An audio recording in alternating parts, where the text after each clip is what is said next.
Hello friends, welcome you all. आज हम vision IAS के 7 अप्रैल वाले डेली करंट अफेयर्स डिस्कस करेंगे। डिस्कस करने से पहले अगर आपने हमारा यूट्यूब चैनल सब्सक्राइब नहीं किया है तो आप सब्सक्राइब कर सकते हो, आप अपने फ्रेंड सर्कल के बीच शेयर कर सकते हो एंड पॉलिटी के जो पीटी 365 वाली वीडियोज है उसे डाल दी गई हैं, आप उससे वॉच कर सकते हो एंड आप अपने रिस्पॉन्स कमेंट सेक्शन में हमें बता सकते हो। सो फ्रेंड्स, आज हमें 6 आर्टिकल्स डिस्कस करने हैं and one by one we will discuss that article. काफी कुछ इंपॉर्टेंट आर्टिकल्स भी आज पब्लिश हुई हैं। So let's start the discussion. पहला आर्टिकल बेसिकली सीएजी ने सर्टेन इश्यूज आधार से रिलेटेड मैटर में आइडेंटिफाई किया है, लाइक प्राइवेसी गैप्स, डुप्लीकेशन भी देखने को मिली है आधार में।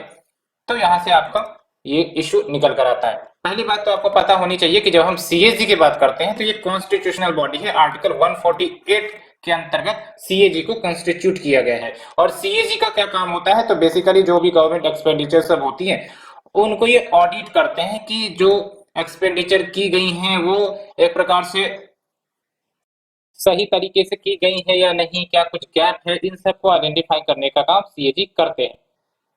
So let's discuss the syllabus first. तो जो सिलेबस है आप देख सकते हैं, important aspects of governance, transparency and accountability, e governance, इससे रिलेटेड आपका आर्टिकल है। तो ये जो फाइंडिंग निकाली गई सीएजी की तरफ से, बेसिकली जो आपका unique identification authority of India है, इसका फर्स्ट परफॉर्मेंस रिव्यू सीएजी ने किया है और based on that performance review ये फाइंडिंग्स आपकी निकली है। जब हम बात करते हैं आधार की, तो आधार आपको ही पता है, it is one of the world's biggest biometric based identification system. इसके माध्यम से जो पर्सन है उसको आइडेंटिफाई किया जा सकता है। कैसे? तो जो बायोमेट्रिक्स होते हैं, उनके फिंगरप्रिंट्स कह सकते हो, इरिस स्कैन कह सकते हो, इन सब के माध्यम से व्यक्ति को आइडेंटिफाई किया जाता है। तो ये जो कंसेप्ट है आपका आधार का 2010 में लॉन्च किया गया था। और इसकी इंप्लीमेंटिंग एजेंसी कौन है, तो आपके जो unique identification authority of India है, यूआईडीएआई, यही एक इंप्लीमेंटिंग एजेंसी है आधार से रिलेटेड मैटर का। दूसरी इंपॉर्टेंट बात ये याद रखनी है, यहाँ पर हो सकता है आपको भी ये जानकारी ना हो, 2016 में जो आपका यूआईडीएआई है, इसको स्टेट्यूटरी स्टेटस ग्रांट की गई थी। कैसे?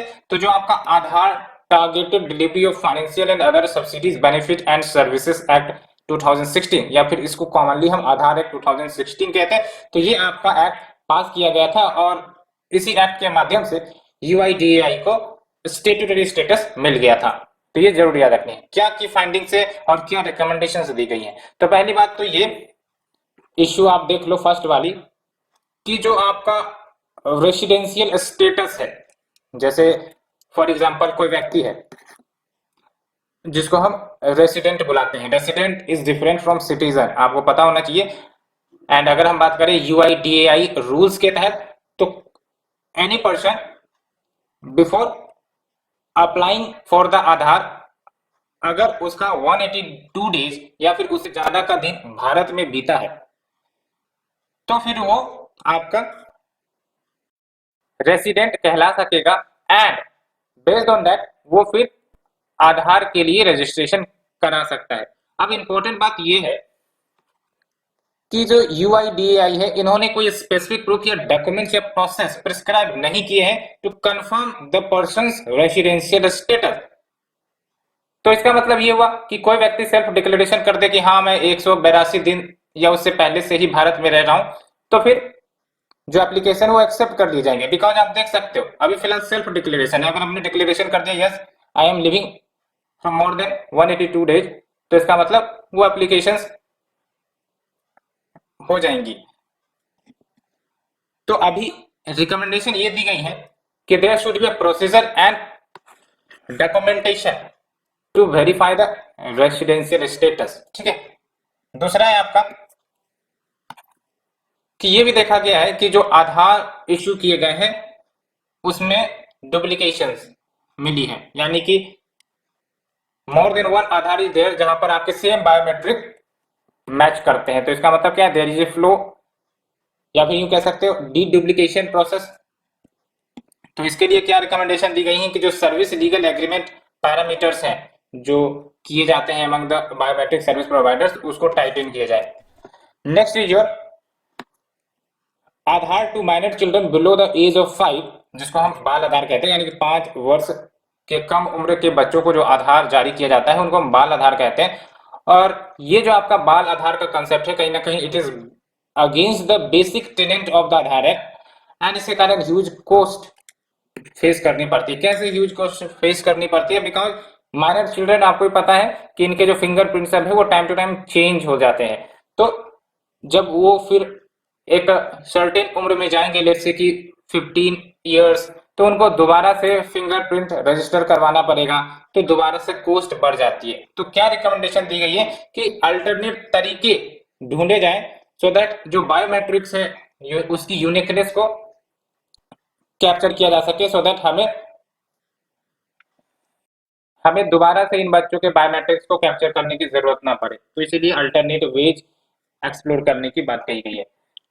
अलॉन्ग विद अदर इश्यूज की अगर हम बात करें तो ये भी देखा गया है कि जितने भी आधार अभी फिलहाल जनरेट हुए हैं उसको पेयर नहीं किया गया है with the documents relating to the personal information. कहने का मतलब यह है कि जब भी कोई व्यक्ति आधार रजिस्ट्रेशन के लिए जाता है तो उनको डॉक्यूमेंट्स की जरूरत पड़ती है, जैसे pan card, voter ID card. तो बहुत सारे आधार ऐसे ही मिले जिनकी जो डॉक्यूमेंट्स है वो मिसिंग है।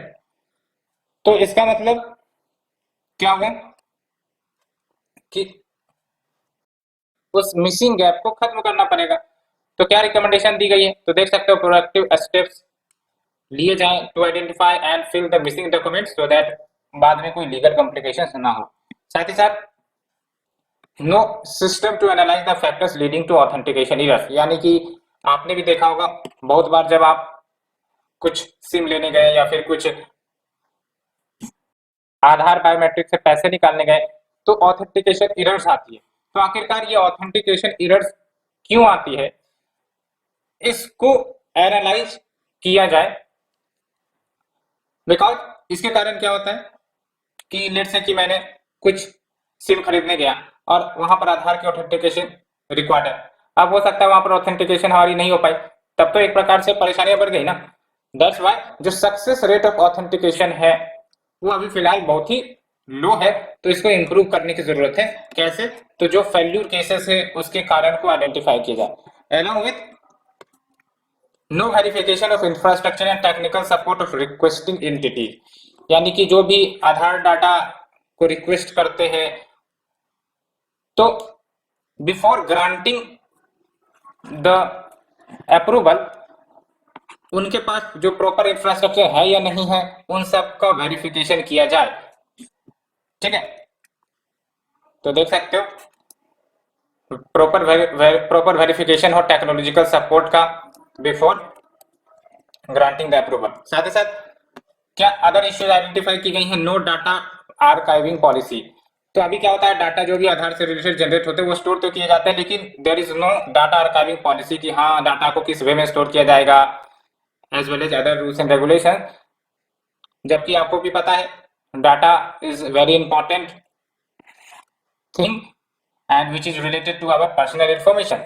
So it is very important कि there should be data archiving policy. That's why recommend की क्या की गई है, suitable data archival policy frame किया जाए to mitigate the risk of vulnerability to the data protection. So friends, ये हमने first article discuss किया. Let's move to the second one. IT Ministry sets up 17 member committee to steer guide semiconductor mission। अब ये जो semiconductor है ना, काफी important element है, आपने भी सुना होगा। जैसे सिलिकॉन है, तो सिलिकॉन क्या है आपके, ये सेमीकंडक्टर है।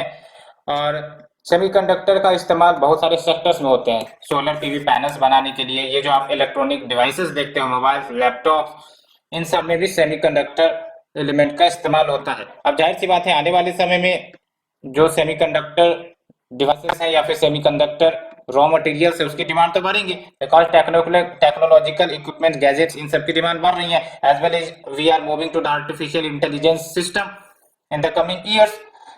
तो इन सब को ध्यान में रखते हुए कि कैसे सेमीकंडक्टर का प्रोडक्शन भारत में बढ़ाया जाए, कैसे इन्वेस्टमेंट अट्रैक्ट किए जाए, उसके लिए ये आपका 17 मेंबर कमेटी गठित की गई है बाय द आईटी मिनिस्ट्री। तो हम फर्दर डिटेल जानेंगे, लेकिन सबसे पहले बात हम सिलेबस डिस्कस कर लेते हैं। तो सिलेबस में आप देख सकते हो science and technology development and their applications effects in everyday life. तो जो ministry of electronics and information technology है, इन्होंने बेसिकली एडवाइजरी कमेटी फॉर्म करने का अनाउंसमेंट किया है, जो गाइड करेगा गवर्नमेंट की जो 76,000 करोड़ की सेमीकंडक्टर मिशन है उसको।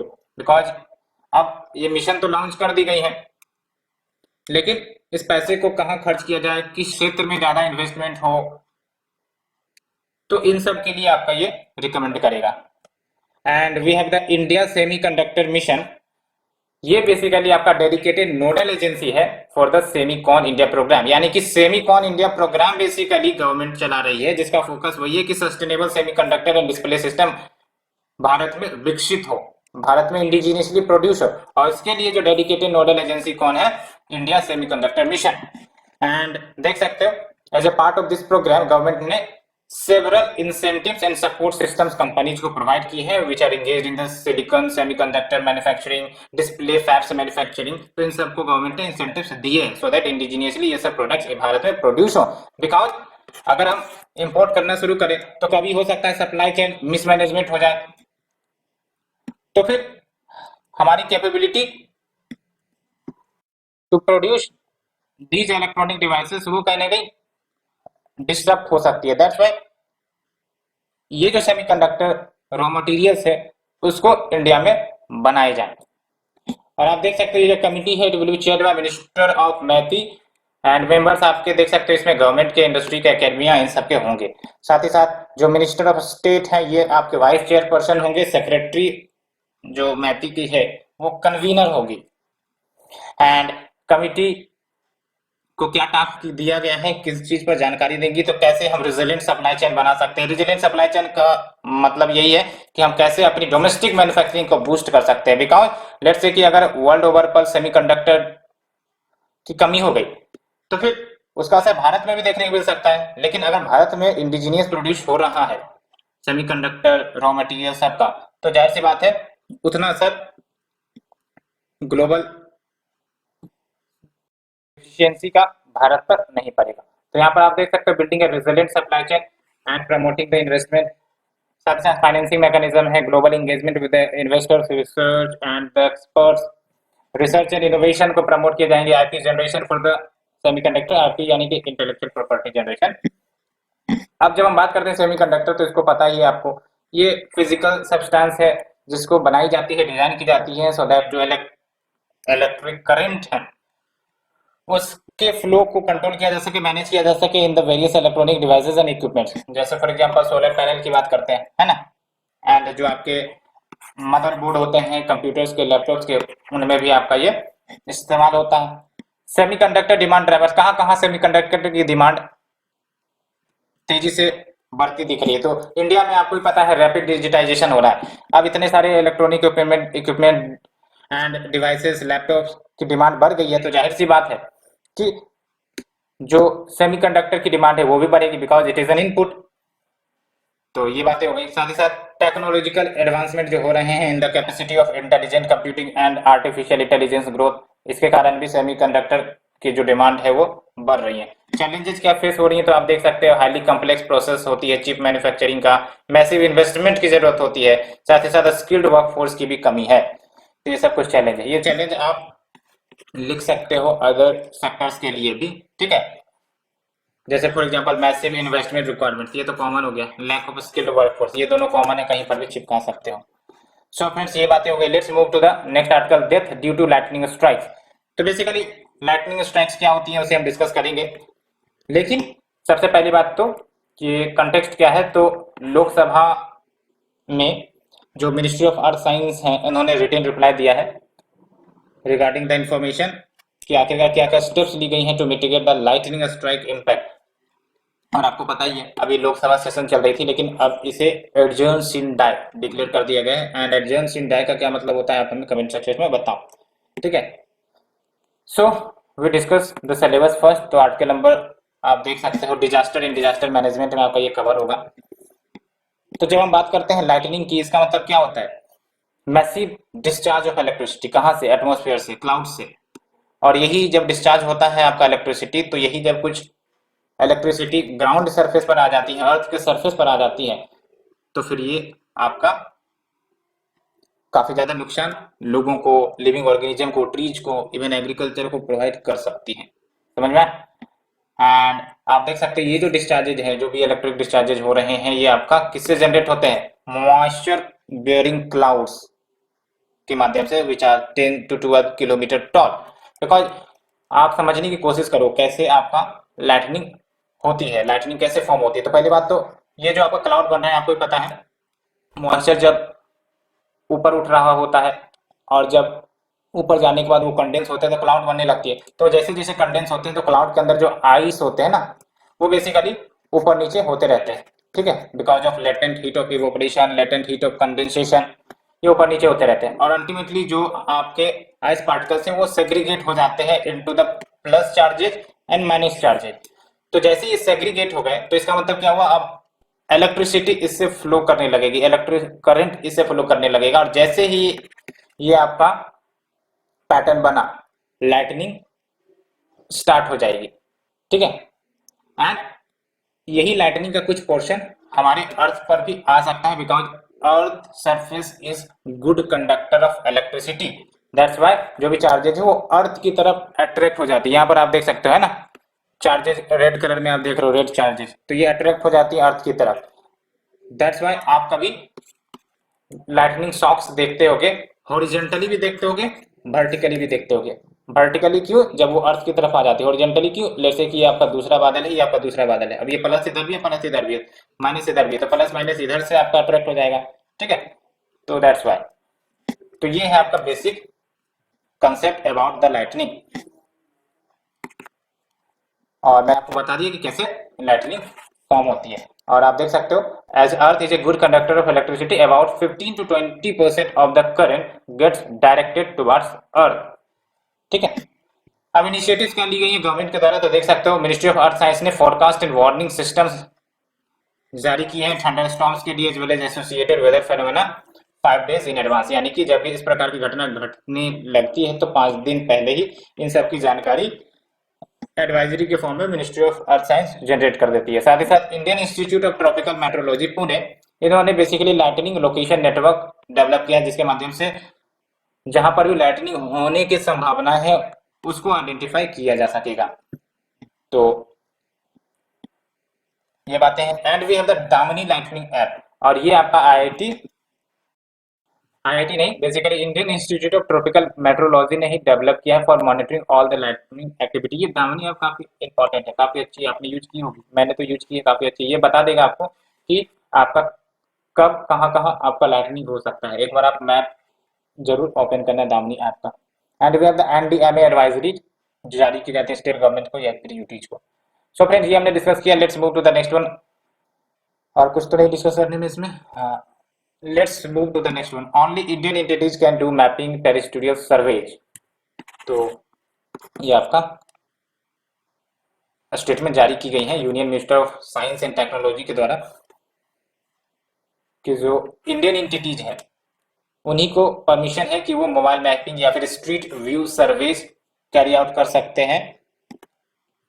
तो इंडियन एंटिटीज है कौन? तो सबसे पहली बात तो इंडियन एंटिटीज को डिफाइन की गई है under the guidelines for acquiring and producing geospatial data and geospatial data services including map. इसके अंदर इंडियन एंटिटीज को डिफाइन किया गया है। और ये गाइडलाइंस कौन इश्यू करता है? तो department of science and technology 2021 में इस गाइडलाइंस को जारी की गई थी। तो जब हम बात करते हैं जियोस्पेशियल डाटा की, तो एक प्रकार से ये कह सकते हो कि जो भी आपके फीचर्स अर्थ सरफेस पर लोकेटेड है, अब वो फीचर्स हो सकता है आपका नेचुरल फीचर्स हो, जैसे आपके माउंटेन सब हो गए, ठीक है, या फिर आपके ह्यूमन मेड फीचर्स हो, जैसे पेट्रोल पंप्स हो गए, या फिर आपका साइबर कैफे हो गया, या फिर कोई रेस्टोरेंट्स हो गया। तो इन सब की इंफॉर्मेशन को जब हम एक प्रकार से मैप में पिन पॉइंट कर देते हैं तो वो होता है आपका जियोस्पेशियल डाटा, ठीक है। तो इट इज एन इंफॉर्मेशन जो डिस्क्राइब करती है ऑब्जेक्ट्स को, इवेंट्स को, या फिर other features with location on और नियर द अर्थ सरफेस। इसके 2 मेन टाइप्स होते हैं। एक तो वेक्टर डाटा, वेक्टर डाटा के तहत जियोमेट्रिक शेप्स का इस्तेमाल किया जाता है टू शो द लोकेशन। जैसे पेट्रोल पंप की बात कर ले तो हो सकता है उसे एरो से शोकेस किया जा रहा हो, है ना, तो जियोमेट्रिक शेप के माध्यम से शोकेस किया जाता है, लाइक पॉइंट्स, लाइंस, पॉलीगन्स, ऐसे करके माध्यम से, ठीक है। To represent cities, roads and waterways, ये सब बातें हुई। दूसरा है आपका रेस्टर डाटा, इसके तहत बेसिकली डाटा को रिप्रेजेंट किया जाएगा डिजिटल इमेज के माध्यम से। जैसे कोई रोड है तो यहाँ पर आपको रोड दिखा दिया जाएगा, ठीक है, स्कैन मैप या फोटोग्राफ के माध्यम से। और इसके तहत सेल बेस्ड फॉर्मेट का इस्तेमाल किया जाता है to record the data as pixels और ग्रिड विद एन इमेज। तो बेसिक आइडिया तो आप समझ ही गए होंगे। तो अच्छा, सिलेबस की बात करते हैं। तो सिलेबस में ऐसा कुछ आप देख सकते हैं यहाँ पर, awareness in the field of IT, space, computers, इसके अंतर्गत आपका आ सकता है। एंड सिग्निफिकेंस क्या है जियो स्पेशियल डाटा के? तो पहली बात तो ये, जाहिर सी बात है, कोई भी जियो स्पेशियल डाटा होती है वो बेनिफिट करती है वेरियस सेक्टर्स को। जैसे कोई होटल सब है ना, तो होटल सबको बेनिफिट करेगा। टूरिस्ट सबको कहीं जाना है तो उसको पता है कि कहाँ पर कौन सा टूरिस्ट स्टेशन है, तो उनको भी सहूलियत होगी। तो इजीनेस को बढ़ाता है ये जियो स्पेशियल डाटा, ठीक है। That's why it significantly benefit the diverse sector of economy, चाहे वो टूरिज्म सेक्टर हो, चाहे आपका रेस्टोरेंट सेक्टर हो, सर्विसेज सेक्टर हो, ठीक है। एंड इनोवेशंस को भी बूस्ट करता है, साथ ही साथ इमरजेंसी रिस्पांस प्रिपेयर्डनेस में भी मदद करता है। And it is crucial for the Aatmanirbhar Bharat, because India अभी हेवीली रिलाई करता है फॉरेन रिसोर्सेज पर for mapping technology and services. That's why it is very important. So friends, ये हमने डिस्कस कर लिया। Let's move to the next one. India's agriculture exports touch a historic high of $50 billion during 2021-22। ये अच्छे से याद रखना है, 2021-22 में इंडिया का जो एक्सपोर्ट है $50 बिलियन का हुआ है, जो हाईएस्ट है अब तक। और आप देख सकते हो 2020-21 की बात करें तो कितने का एक्सपोर्ट हुआ था? $41.87 बिलियन का। तो ये जो आपका 2021-22 में $50 बिलियन का एक्सपोर्ट हुआ है, it is basically 19.92% increment in the agricultural export. और ये डाटा बताई जा रही है मिनिस्ट्री ऑफ कॉमर्स की तरफ से, तो गवर्नमेंट के डाटा है। That's why it is very important. Syllabus की अगर हम बात करें तो सिलेबस में आपका आ जाएगा Indian economy, issues related to planning, mobilisation of resources, growth, development and employment, ठीक है। तो ये तो हमने डाटा बता ही दिए। आप देख सकते हो सबसे ज्यादा हाईएस्ट एवर एक्सपोर्ट किस में देखने को मिला? स्टेपल फूड में, जैसे राइस सब हो गई, व्हीट हो गई, शुगर, इन सब में ज्यादा एक्सपोर्ट कंट्रीब्यूशन देखने को मिली है। इवन जो मेराइन प्रोडक्ट्स की एक्सपोर्ट है वो भी हाईएस्ट एवर रही है। अप्रोक्स $7.71 बिलियन का मेराइन प्रोड्यूस एक्सपोर्ट की गई है इन दिस पीरियड। अब बात करते हैं सिग्निफिकेंस क्या है एग्रीकल्चर एक्सपोर्ट की। आप भी हमें बता सकते हो कि एग्रीकल्चर एक्सपोर्ट की क्या सिग्निफिकेंस है। पहली बात तो ये कि जितना ज्यादा एक्सपोर्ट होगा उतनी ज्यादा प्रोडक्शन लार्ज स्केल पर होगी, और जितनी ज्यादा लार्ज स्केल पर प्रोडक्शन होगी, जो कॉस्ट ऑफ प्रोडक्शन है या फिर यूं कह सकते हो इनपुट कॉस्ट, वो कम होगा, तो फार्मर के इनकम को बढ़ावा मिलेगी। साथ ही साथ अब जब हम प्रोडक्ट को एक्सपोर्ट कर रहे हैं तो जाहिर सी बात है हमें कंपेटिटिव प्राइस मिलेगी अपने प्रोड्यूस की, तो better price for agriculture produce and product quality and packaging में भी इंप्रूवमेंट मिलेंगी। बिकॉज जब हम एक्सपोर्ट करेंगे तो जाहिर सी बात है सर्टेन क्वालिटी की रिक्वायरमेंट होती है जो हमें पेश करनी पड़ती है, तो ऐसे में प्रोडक्ट क्वालिटी एंड पैकेजिंग दोनों में इंप्रूवमेंट होंगी। And trade related research and development को प्रमोट किया जाएगा, कैसे हम अपनी प्रोडक्शन प्रोडक्टिविटी को बढ़ा सकते हैं, क्या क्या इनपुट्स का इस्तेमाल करें सो दैट हमारी जो प्रोडक्शन है वो बढ़े। तो इस प्रकार से रिसर्च एंड डेवलपमेंट का भी प्रमोशन होगा, एम्प्लॉयमेंट अपॉर्चुनिटी तो बढ़ेंगी। अब स्टेप्स क्या दी गई हैं तो देख सकते हो, we have the agriculture export policy, जिसके माध्यम से फार्मर की इनकम को बढ़ाने का प्रयास किया जाता है। जो एक्सपोर्ट पोटेंशियल है एग्रीकल्चर सेक्टर के हो उसको हार्वेस्ट करने का प्रयास किया जाता है। And making the India a leading player in agriculture sector. Transport and marketing assistance दी जाती है फार्मर्स को for specified agriculture product. Because अगर ये आपके असिस्टेंस नहीं दिए जाएंगे तो जो कॉस्ट है प्रोड्यूस की वो बढ़ जाएंगे, और जब कॉस्ट प्रोड्यूस हो जाए बढ़ जाएगा तो जाहिर सी बात है वो कंपिटिटिव नहीं रह पाएगा product with respect to the global market. तो ऐसे में हमारी प्रोडक्ट ग्लोबल मार्केट पर नहीं बिक सकेंगी, ठीक है। दैट्स व्हाई ये सब असिस्टेंस दिए जाते हैं गवर्नमेंट ऑफ इंडिया की तरफ से, वेरियस स्टेट गवर्नमेंट के माध्यम से, सो दैट वो कंपीट कर सके इंटरनेशनल मार्केट के साथ।